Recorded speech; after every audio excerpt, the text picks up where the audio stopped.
Thank you so much, Vanessa. So just want to say before we get started though, if you are familiar with the 80,000 Hours Careers Guide and you've worked through all this stuff, my talk is really going to be kind of an introduction to those ideas. So if you're like, I know about this, then you should just quickly trot over to the advanced careers discussion.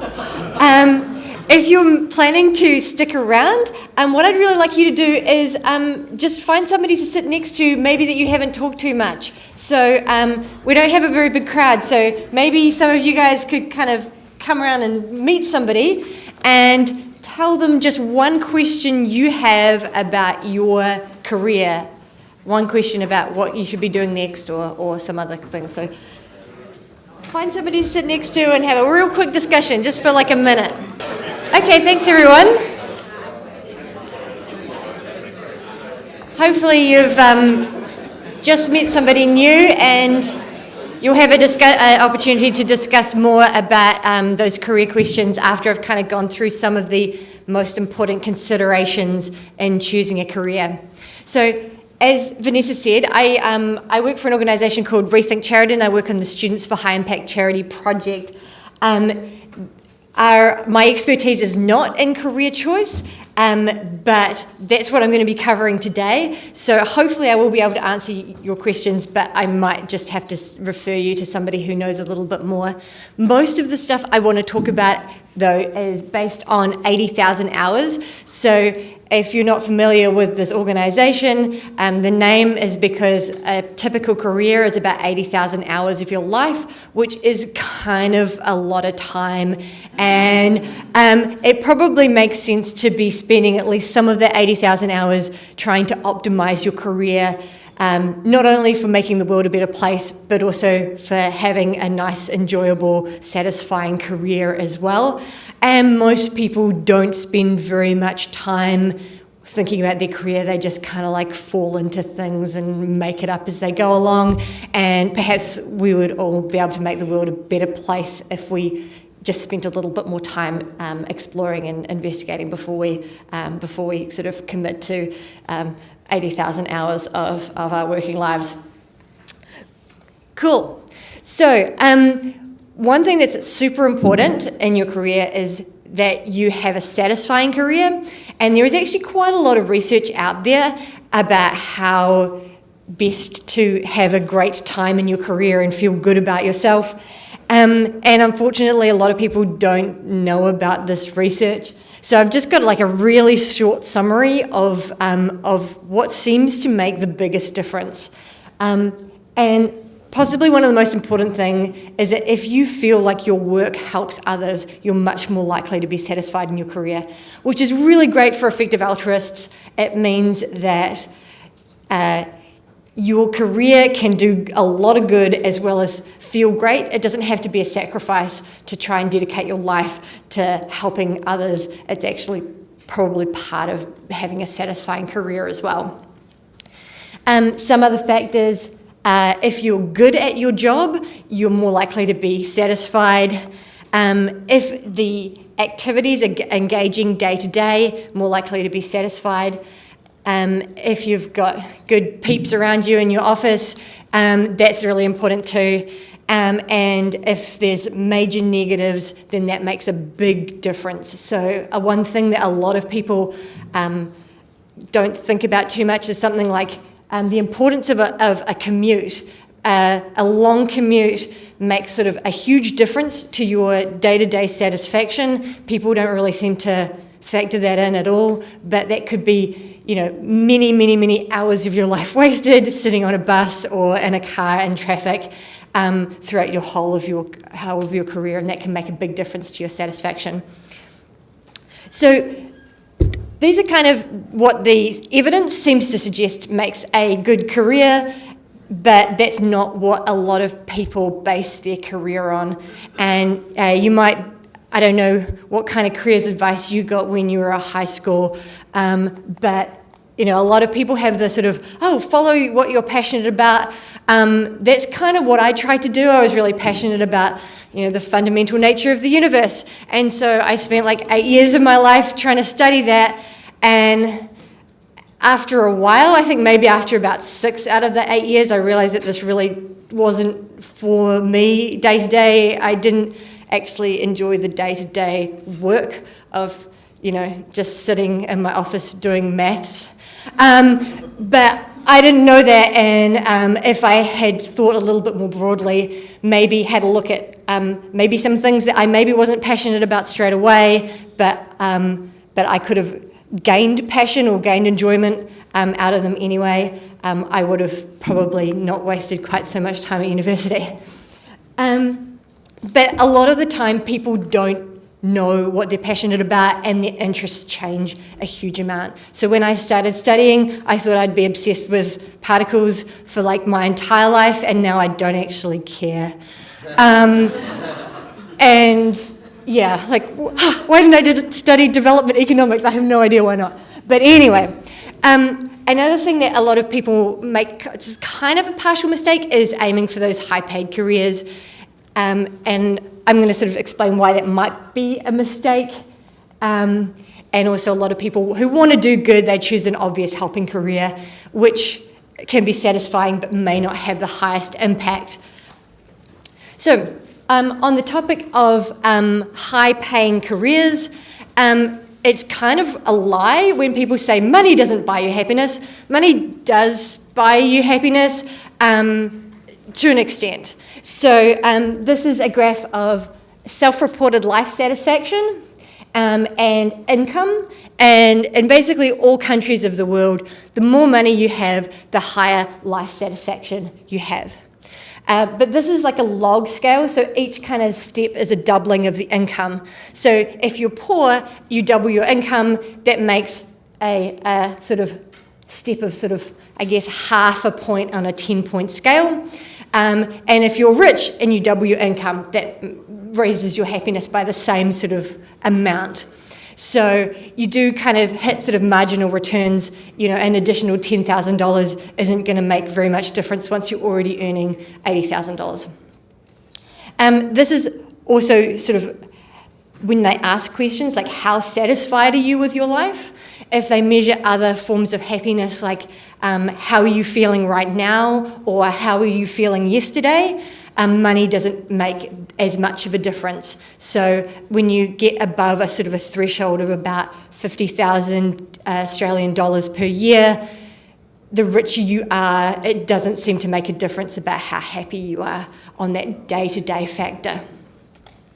However, there are a lot of other things that are more important. For example, if you feel like you're doing something good. So donating seems to make a big impact on people's happiness. Volunteering makes a big impact on people's happiness. And if you are able to earn squillions of dollars, you can make a big impact with your donations too. So I know a lot of people in the effective altruism communities are doctors, and that can be a really stressful but also really satisfying career according to surveys of doctors. But you may have already kind of heard about this, but it may not be the most effective course if you want to make people's lives better.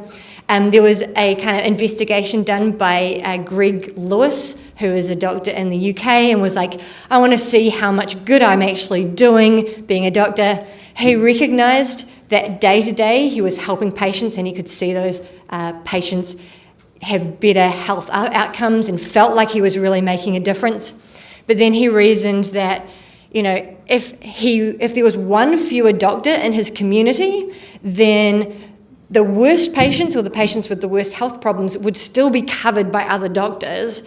Maybe if he wasn't there, maybe a few of these sort of more minor health problems may have been missed. Maybe there'd be like slightly longer waits in the waiting room, but there wouldn't be that much difference to a lot of those patients. So he estimated that the impact of an extra doctor in a developed country is probably about the equivalent about saving 20 people's lives over the course of their entire career, which is nice, saving 20 lives, that's pretty cool. But if that same doctor donated about 10% of their income to like a highly kind of evidence-based charity like Against Malaria Foundation, they could be saving hundreds of lives with their donations, or over 100 lives with their donations. And then he also reasoned that in places like Australia, it's really competitive to get into medical school. So if you don't take the position, the role in medical school, it's going to be the next person who just missed out getting on medical school that's going to be following that and becoming a doctor. So your real impact is the difference between you becoming a doctor compared to the person who was on the waiting list at medical school. You'd be an amazing doctor and that would be a fairly decent difference, maybe not. So this is an example of a career that's a little bit replaceable.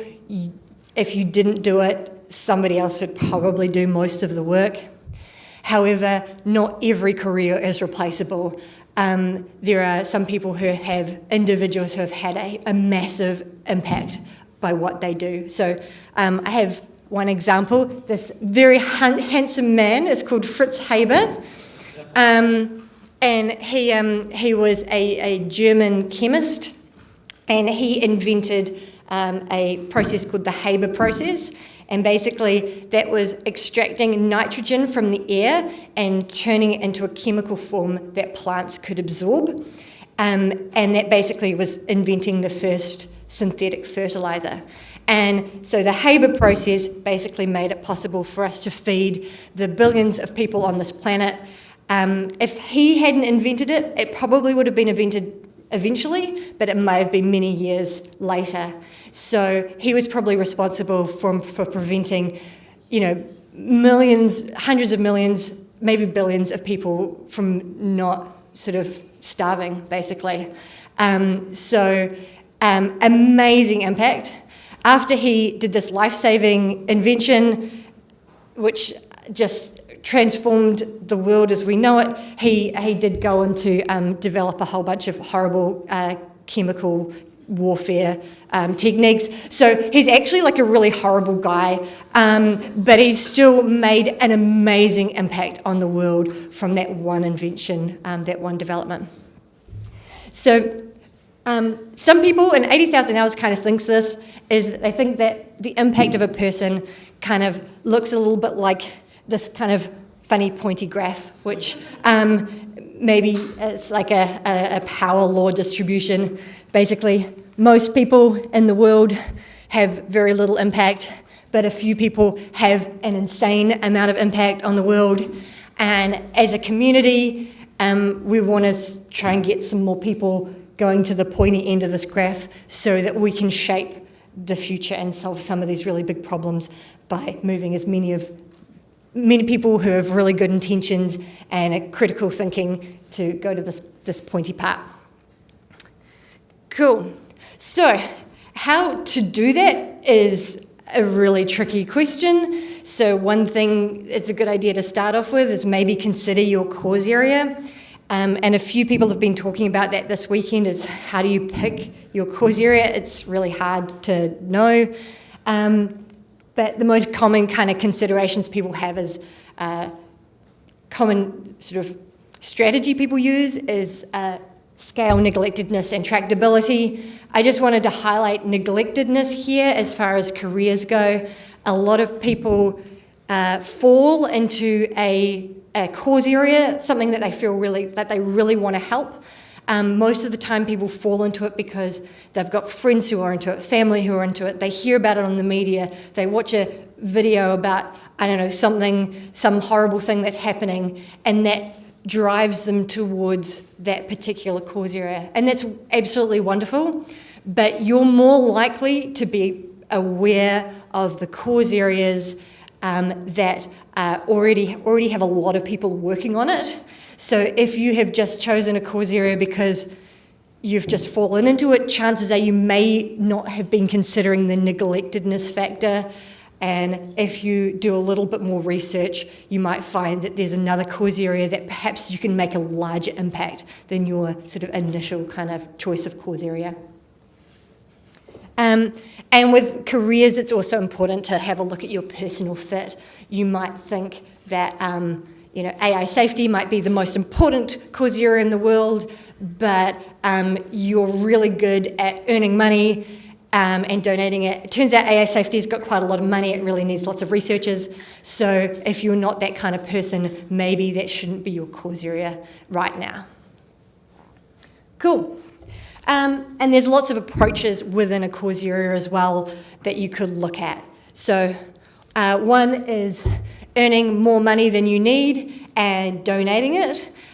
This can be extremely useful. So we know that we heard from like Catherine Hollander on Friday night, and she said there is so much room for more funding in the global health area.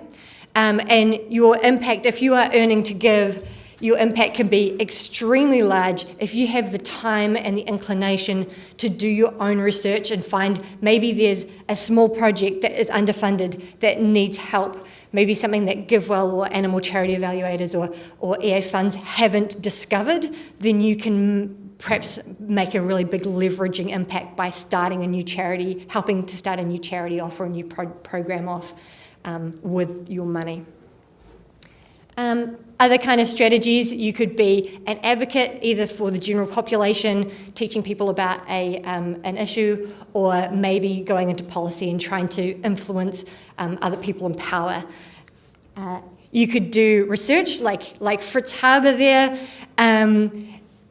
Even if you're not a hotshot researcher, you can still contribute a lot by helping the researchers. There's a lot of kind of background roles that need to be taken in research as well. Or you could actually go and start trying to solve the problem that you care about. So there's an awful lot of different approaches within those as well. 80,000 Hours has like a massive, it's not a massive, a pretty decent list of potential career options they think is really good, but they still really have just scratched the surface on all of the possible careers that can make a difference. But reading through some of the options they think are going to be high impact might be able to give you some ideas about other careers that might make a big difference. So this was just a few of them that they recommend. Cool. So if you do want to make a big difference, there's a few sort of strategies that you could look at. One of the things that 80,000 Hours highly recommends is just investigating your options. They don't think people do this enough. This could be as small as asking somebody in a field that you're interested in to, chat with you and have a coffee with them or have a Skype call and find out whether you think that you might be a fit. Could be something as big as, taking a job or starting to do a new course of study to see whether that fits. So you can actually think of your sort of first few jobs as like kind of more like experiments rather than ways of like making a big difference. Another thing to consider is maximizing your impact over a long time. If you think that you're super dedicated and want to make the world a better place and you're going to stay that way forever, then you might want to consider the long game where you maybe invest in yourself, doing more study, maybe working in sort of for-profit industries to get lots of skills to put yourself in a position to do a lot of good later on. If you think like maybe a lot of people are, that your values might drift or your enthusiasm might wane, it might be a better idea to say, well, actually, I'm going to start doing some good right now and make an impact right now. It really depends on who you are. And I guess an important note is you may actually be more useful than you think. Like, there are some astoundingly talented people in the effective altruism community, but we're trying to tackle like so many huge problems and we need lots of people. And there's also a lot more money coming into the effective altruism community and these issues than ever before because of Open Philanthropy Project, which is just pouring zillions of dollars into some of the things that EAs care the most about. So it may be worth saying, well, I'm going to try applying for some of these jobs. I don't know whether I'm going to get them, but if you apply and they want you, it probably means that you're extremely useful to these organisations. Effective altruism communities or groups, they often like employing people who are really value aligned, and they sometimes really struggle to find staff that they think are going to be good. So they're trying to basically get lots of people to apply for the jobs. They often find people who they think would be great don't think that they're good enough for the job, so they don't apply. So it's certainly worth applying and seeing. Bridget kind of mentioned the Hermione thing yesterday. So I think it's important, Vanessa's talked about imposter syndrome and not feeling like you're good enough for doing these sorts of jobs. We're trying to save the world here. Am I really good enough to do that? I guess the question is, we really need everybody to be working towards saving the world. And you may be Hermione. If you're Hermione that can do everything really well, that's really, really great. Yeah, please come and take a career saving the world, please. But even if you don't think you're really good at everything, there will be a role for you too. So if you're Ron, you're really way worse at everything than Hermione is. But there's only so many Hermiones in this world, and we've got a lot of problems to solve. So even if you're not amazing at everything, you should try something and try and see where you can fit in and where you can help out. Cool. So my final point today is that even if you're not able or willing or interested in changing your career to maximize the amount of good that you can do, everybody here can do huge amounts of good. It might not be the perfect, optimum amount, but you can still do a whole heap. This is the same graph as before, but this is actually the world income distribution. And most people earn very, very little. A few people earn an insane amount of money. If you're Australia, you're probably on the pointy bit of this, which means that you have far more power to influence change in this world than just about everybody in the world. So even if you're doing a regular boring job, you can have a massive difference with donating a proportion of your income. So just encourage everybody to do that. Even if you're not willing to, change your career, you can still make a huge difference. Cool. So, we can do questions, and then I was going to have some discussion time, but I probably ran out of time. But yeah, sorry. Do we have some questions, Vanessa? Yeah, we do. Please, let's make Catherine. Oh, thank you.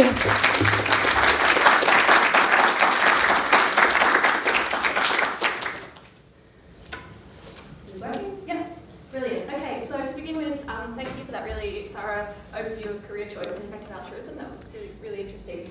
So for somebody who's already perhaps in a career that's not one of the recommended careers, what are some good steps that can be taken if you want to sort of increase your impact when you're perhaps already trained in a particular position or something like that? How would you go about that? Well, I guess obviously you can donate some of your money. If you have spare time, volunteering is a really good way of helping out, like in your local EA group. Depending on what your role is in your job, you may actually have more sort of advocacy potential than you think you have. So just by talking to the people around you, maybe you might be able to influence other people to be, maybe choosing more effective charities than they otherwise would. There's a lot of things that you can do within your career path. I also think it's probably useful for people to sort of say, well, actually, it's okay to change careers as well. You may, of course, not be in that position, but it's something to consider. Yeah. Great, thanks. Okay, so one last question, which is, so if a group like 80,000 Hours or similar hasn't done an impact study on a particular career, how could we go about evaluating whether or not it's effective?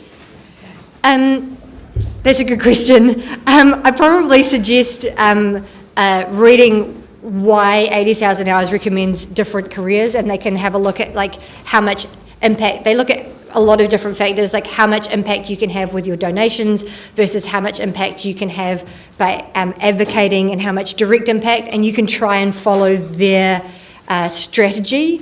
You can also contact 80,000 Hours. They're kind of busy, but they may well be able to respond to you and give you some tailored advice.